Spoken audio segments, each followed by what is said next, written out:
नेपोलियनला शस्त्रावरती Europe जिंकता आला, पण शस्त्राच्या जोरावरती पिवळ्या तापाच्या साथी समोर त्याला टिकाव करता आला नाही. आज बॉटलमध्ये पाणी आहे, उद्या खांद्यावरती सिलेंडर टाकून ऑक्सिजन घेऊन फिरावं लागलं नाही तर बेहतर. अहो, खेड शिवापूरमध्ये शिवाजी राजांना आमराई उभी करायची होती. शिवाजी राजांनी सांगितलं अगोदर पाण्याची सोय करा आणि मग आमराईचा विचार करा. आणि म्हणून ज्ञानोबा मला बंड करणारे संत वाटतात की नाही, ही पिढ्यानपिढ्या चालत आलेली एक गुरु एक शिष्य परंपरा जी आहे ना, तिला आपण थोडासा फाटा देऊ, ही भाषेची बंधनं झुगारून देऊ आणि लोकांना कळेल उमजेल तितक्या सोप्या भाषेमध्ये ज्ञानाची कावड खुली करून देऊ. कोरोना बघितला कुणीच नाही, पण कळला मात्र सगळ्यांना. लोक अशी खिडकीतनं रस्त्यावर बघायची, जनावर रस्त्यावर फिरतायत, आम्ही कधी, आम्हाला कधी रस्त्यावरती येता येणार. निसर्गाच्या समोर आपण किती छोटे आहोत हे आम्हाला कोविडच्या काळामध्ये कळालं. आणि तुमच्या माझ्या पिढीनं बघितलेलं हे सर्वाधिक मोठं संकट होतं. पण याच्या अगोदर कितीतरी वेळा निसर्गानं माणसाला दाखवून दिलंय की बाबा रे, निसर्गासोबत जुळून घे. नेपोलियन युरोपवरती चालून गेला, सगळा युरोप जिंकला, शस्त्राच्या जोरावरती त्याला युरोप जिंकता आला. पण तिथं गेल्यानंतर पिवळ्या तापाची साथ आली. त्या पिवळ्या तापाच्या साथीमध्ये पटापट नेपोलियनचं सैन्य मरायला लागलं. नेपोलियनला शस्त्रावरती युरोप जिंकता आला, पण शस्त्राच्या जोरावरती पिवळ्या तापाच्या साथी समोर त्याला टिकाव धरता आला नाही. उरलेलं मोजकं सैन्य घेऊन नेपोलियनला परत मायदेशी परतावं लागलं. चीनमध्ये मिंग राजवट होती, प्लेगची साथ आली, पटापट माणसं मरायला लागली, सगळी मिंग राजवट उद्ध्वस्त झाली. दक्षिण आफ्रिकेमध्ये जनावरांचा प्लेग आला, पटापट जनावरं मरायला लागली, जनावरांवरती आधारित असणारे उद्योग व्यवसायाला यायला गेले. निसर्गाच्या समोर आपण फार छोटे आहोत. निसर्गासोबत जुळून घेणं काय, आणि हे थोडंसं मागं डोकावून बघा. कितीतरी युवकांनी त्यांनी त्यांच्या साहित्यातून, त्यांनी त्यांच्या कृतीतून, त्यांनी त्यांच्या आंदोलनातून वारंवार त्या समाजाला जाणीव करून दिली आहे की बाबांनो, निसर्गासोबत जुळून घ्या. वृक्षवल्ली यमा सोय रे वनचरे, तुकोबरायांना अभंगातून सांगावं लागलं.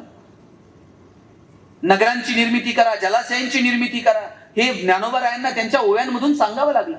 कांदा मुळा भाजी अवघी विठाबाई माझी, ही सावता महाराजांना सांगावं लागलं. त्या परिस्थितीमध्ये निसर्गाच्या संदर्भानं प्रबोधन करणारे, निसर्गाच्या संदर्भानं पुढाकार घेणाऱ्या अनेक युवकांनी आपापल्या कृतीतून ते दाखवून दिलं. आजही अनेक युवक आहेत, नाही असं नाही, की जे हा कमालीचा प्रयत्न करतात. पण ही संख्या वाढीला गेली पाहिजे आणि डोळसपणे आम्ही असं काम करणाऱ्या युवकांकडे बघितलं पाहिजे. जोपर्यंत आम्ही स्वतःहून या परिवर्तनाच्या प्रक्रियेमध्ये उतरत नाहीत, तोपर्यंत हे परिवर्तन वगैरे भाषण ठोकण्यापुरतं, वर्तमानपत्रातून लिहिण्यापुरतं आणि कुठेतरी फ्लेक्सवरती छापण्यापुरतं मर्यादित राहील. आणि म्हणून थोडंसं मागे डोकावून बघायचं. किती कालचा युवक असं म्हणत असताना मागे किती डोकावून बघायचं? थोडंच बघायचं असतंय. इतिहासात किती डोकावून बघायचं माहितीये?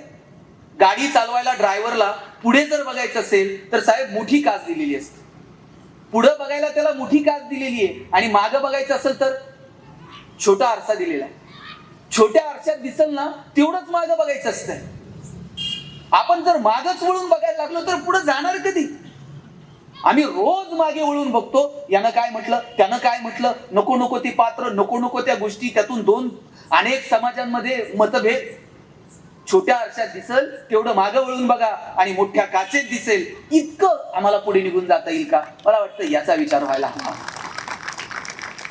आणि म्हणून पहिला मुद्दा जर काय असेल तर निसर्गाच्या संदर्भाने आम्हाला विचार करावा लागेल.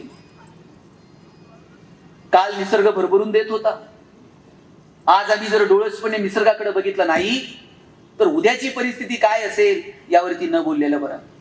आज बॉटलमध्ये पाणी आहे, उद्या खांद्यावरती सिलेंडर टाकून ऑक्सिजन घेऊन फिरावं लागलं नाही तर बेहतर. ऑक्सिजनच्या एका सिलेंडरसाठी आम्हाला जाणीव झाली की काय करावं लागतंय. आज दिल्लीमध्ये काय परिस्थिती आहे प्रदूषणाची, आज मुंबई पुण्यामध्ये प्रदूषणाची परिस्थिती काय. काही दिवसानं शुद्ध हवेचे सिलेंडर घेऊन फिरावं लागेल इथपर्यंत येऊ नये. पैसे खूप असतील, आर्थिक दृष्ट्या आम्ही कमालीची प्रगती केलेली असेल, पण रोज सकाळी उठल्यापासून रात्री झोपेपर्यंत 5-50 गोळ्या खाव्या लागतील. बरं, टेक्नॉलॉजी इतकी पुढे निघून गेलेली असेल, कोणत्या गोळ्या कधी खायच्या हे तुम्ही लक्षात सुद्धा ठेवायचं नाही. सकाळी उठल्याबरोबर म्हणजे ते पोराला 5वीला सटवाई पुसतात ना, त्याच्याऐवजी एक छोटंसं मशीन पुजायचं आणि इथं मानेत बसून टाकायचं. इथं मनगटाजवळ एखादं छोटस काहीतरी असेल, त्या मशीनमध्ये, त्या चिप मध्ये 40-50 गोळ्या ढकलून द्यायच्या. आईनं कामाला जाता जाता एंट्री करायची, सकाळी 2 ह्या, दुपारी 2 त्या, एक एक गोळी आपोआप रक्तात सर्क्युलेट होत चालेल. बरं, ते चिप लय महाग नसतील, बीपीएल कुटुंबांना महिला बाल कल्याण विभागाकडनं मोफत. आणि चायना जर प्रोडक्शन करायला लागलं तर कोणत्याही पानाच्या टपरीवर 1-1 रुपयाला मिळून जाईल. मग आम्हाला नेमकं कुठे घेऊन जायचं येणाऱ्या काळात स्वतःच्या आरोग्याला, निसर्गाला? मला वाटतं या संदर्भाने विचार होणं गरजेचं आहे. थोडस तुम्ही मागे जर बघितलं, हडप्पा, मोहेंजोदडो अशा अनेक संस्कृती इथे उदयाला आल्या. स्वच्छतेच्या संदर्भानं, निसर्गाच्या संदर्भानं माणसं जागृत होती. अहो, खेड शिवापूरमध्ये शिवाजी राजांना आमराई उभी करायची होती. शिवाजी राजांनी सांगितलं अगोदर पाण्याची सोय करा आणि मग आमराईचा विचार करा. 3 वर्ष पाण्याच्या संदर्भानं नियोजन केलं आणि मग झाडं आणि मग आमराई उभी केली. अशी माणसं होती की ज्यांना निसर्ग समजत होता. शिवाजी राजांच्या सगळ्या लढायांचं जर तुम्ही बघितलं तर निसर्गाला पूरक अशा लढाया होत्या, निसर्गाला धरून त्या लढाया होत्या. आता आम्हाला निसर्गाकडे पाहायचं नाहीये, त्याच्यावरती मात करायची. प्राण्या पक्ष्यांची नाळ अजूनही निसर्गासोबत थोडी बहुत जुळून आहे. माणूस एकमेव आहे त्याला निसर्गासोबत जुळून घेता येणार. तुम्ही बघा, एक तरी कावळा ओव्हरवेट झालेला बघितलाय का? वजन वाढलंय, टेन्शन मध्ये आलाय, काय करू आता, गिरट्या घालू का, कसं करू? मी तुम्हाला माणसं दाखवू किती? कारण आपण निसर्गासोबत जुळून घ्यायला तयार नाही होत. निसर्गासोबत जुळूनच घ्यावं लागेल. कालही 4 माणसं होती त्या संदर्भानं प्रबोधन करणारी, आजही 4 माणसं आहेत त्या संदर्भानं पावलं उचलणारी, आणि उद्याही कदाचित 4 असतील. पण या 4 पासून 40 पर्यंत, 40 पासून 400 पर्यंत आपल्याला हा प्रवास घेऊन जाता येईल का? मला वाटतं या संदर्भानं विचार करा. सामाजिक क्रांती, कमालीची सामाजिक क्रांती करण्यासाठी लोकांनी पुढाकार घेतला. एक काळ पारतंत्र्याचा होता. स्वातंत्र्य कशाला म्हणायचं असतं हेही कित्येकांना ठाऊक नव्हतं.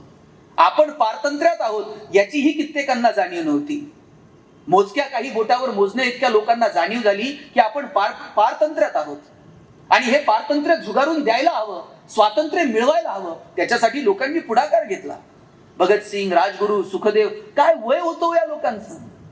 भगतसिंग तर फासावरती जायला निघाले, जातानाही पुस्तक वाचत होते, लेनिनचं चरित्र वाचत होते. आणि जेलरनं सांगितलं, भगतसिंग चलो अब निकलना है. भगतसिंगांनी असाच हात केला आणि जेलरला सांगितलं, थांबा, एक क्रांतिकारक दुसऱ्या क्रांतिकारकासोबत बोलतोय. पुस्तक वाचून संपवलं, खाली ठेवलं आणि म्हटलं, चलो अब निकलते हैं. काय जगली होई माणसं. या देशाला स्वातंत्र्य मिळावं याच्यासाठी लोकांनी या स्वातंत्र्य संग्रामात स्वतःला झुकून दिलं. कुणी फासावर गेलं, कुणी छाताडावरती गोळ्या झेलल्या, कुणी सामाजिक क्रांतीसाठी प्रयत्न केले. अनेक अनिष्ट रूढी परंपरा होत्या. त्या अनिष्ट रूढी परंपराच्या विरोधात कितीतरी युवकांनी आवाज उठवला. कुणाला मंदिरात जाण्याचा अधिकार नव्हता, कुणाला शिक्षणाचा अधिकार नव्हता. ज्ञान, शिक्षण या गोष्टी ठराविक भाषेपुरत्या, ठराविक जाती धर्मांपुरत्या मर्यादित होत्या. पण या सगळ्यांच्या विरोधात आवाज उठवणारे काही तरुण पुढे आले आणि पाहता पाहता सामाजिक क्रांती घडली. ज्ञानेश्वर महाराजांनी संस्कृत मध्ये असणारं ज्ञान हे प्राकृत मध्ये आणलं. मला तर ज्ञानेश्वर महाराज हे ज्ञानाच्या संदर्भानं बंड पुकारणारा एक पहिला युवक वाटतो. बंड पुकारलं त्यांनी की अरे पिढ्यान पिढ्या संस्कृत मध्ये चालत आलेलं ज्ञान, याला भाषेच्या मर्यादा आहेत. ही भाषेची बंधनं झुगारून दिली आणि संस्कृत मध्ये असणारी गीता ज्ञानेश्वरीच्या रूपानं प्राकृत मध्ये मांडण्याचं काम जर कुणी केलं असेल तर ते संत ज्ञानेश्वरांनी केलं. आणि म्हणून ज्ञानोबा मला बंड करणारे संत वाटतात की नाही, ही पिढ्यान पिढ्या चालत आलेली एक गुरु एक शिष्य परंपरा जी आहे ना, तिला आपण थोडासा फाटा देऊ आणि सगळ्यांसाठी हे ज्ञान खुलं करून देऊ. आदिनाथ गुरु सकळ सिद्धांचा, मच्छिंद्र तयाचा मुख्य शिष्य, मच्छिंद्राने बोध गोरक्षाशी केला, गोरक्ष वळला गहिनी प्रते, गहिनी प्रसादे निवृत्ती दातार, ज्ञान देवे सार चोचविले. हे एक गुरु एक शिष्य अशा परंपरेने हे ज्ञान जेव्हा ज्ञानोबारायांपाशी येऊन ठेपलं तेव्हा ज्ञानोबाराय सांगतात की नाही, ही भाषेची बंधनं झुगारून देऊ आणि लोकांना कळेल उमजेल तितक्या सोप्या भाषेमध्ये ज्ञानाची कवाडं खुली करून देऊ. शैक्षणिक क्षेत्रामध्ये केलेली ही मोठी क्रांती होती ज्ञानोबारायांच्या रूपानं. वेदांचा तो अर्थ आम्हासीच ठावा. तुकोबारायांनी सांगून टाकलं, अरे तुम्हाला काय, वेदांचा अर्थ जो कळतो ना तो आम्हाला कळतोय. तुम्ही आतापर्यंत फक्त डोक्यावरती भार वाहत राहिले आणि वेदांचं ज्ञान गाथेच्या रूपानं तुकोबारायांनी समाजासमोर आणून मांडलं. आणि किती सहजतेनं म्हणजे तुकोबाराय तर सांगतात की आम्ही नुसत्या गप्पा मारायला जन्माला आलेलो नाही आहोत, आम्ही फक्त हे सांगायला तुमच्या समोर आलेलो नाही आहोत, आम्ही वैकुंठवासी आलो याच कारणासी, बोलले जे ऋषी साच भावे वर्तावया. साधू संतांनी ऋषी मुनींनी जे सांगितलं ते केवळ सांगण्यापुरतं मर्यादित नाही, ते आमच्या वर्तनात असू शकतं, ते दाखवण्यासाठी आमचा जन्म आहे. काय हे सगळे साधू संतांची मांदी आहे.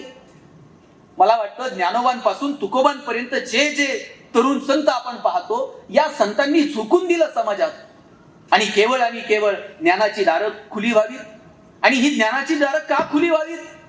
ज्ञानोबारायांनी सांगून टाकलं, दुरितांचे तिमिर जाओ, विश्व स्वधर्म सूर्य पाहो, आणि मग जो जे वांछील तो तेला हो प्राणी जा. आज आपली जी भावना आहे ना, ज्याला ज्याला जे जे हवंय ते मिळू दे, ते मिळू दे, याच्यासाठी ज्ञान सोडून दुसरा पर्याय उपलब्ध नाही, हे संतांना समजलं होतं. आणि म्हणून 16व्या वर्षी एक पोरगा धाडस दाखवतो आणि पिढ्यानपिढ्या चालत आलेलं ज्ञान तुमच्या माझ्यासाठी खुलं करून देतो. युवक म्हणून आपण ज्ञानोबांची ही भूमिका जनसामान्यांसमोर मांडायला नको. आणि काय ज्ञानोबारायांची भूमिका? आता इथे अनेक तरुणी उपस्थित आहेत. तुम्ही आता फ्रेंडशिप डे साजरे करायला लागला. ज्ञानोबारायांनी कधी शब्द वापरलाय? मैत्र जीवांचे. या पृथ्वीवरती जे जे जीव आहेत त्यांच्यामध्ये मैत्रीचे संबंध निर्माण होऊ देत. आता मी आनंददायी शिक्षण वगैरे संकल्पना मांडायला लागलो. ज्ञानोबारायांनी शेकडो वर्षांपूर्वी सांगितलंय, अवघाची संसार सुखाचा करीन, आनंदे भरीन तिन्ही लोका. आता आम्हाला कळायला लागलं की आनंददायी शिक्षण असायला हवं, मार्कांमध्ये ते अडकायला नको वगैरे वगैरे. पण ज्ञानोबारायांनी आनंददायी शिक्षणाची संकल्पना, मुळात आम्ही आनंद स्वरूप आहोत,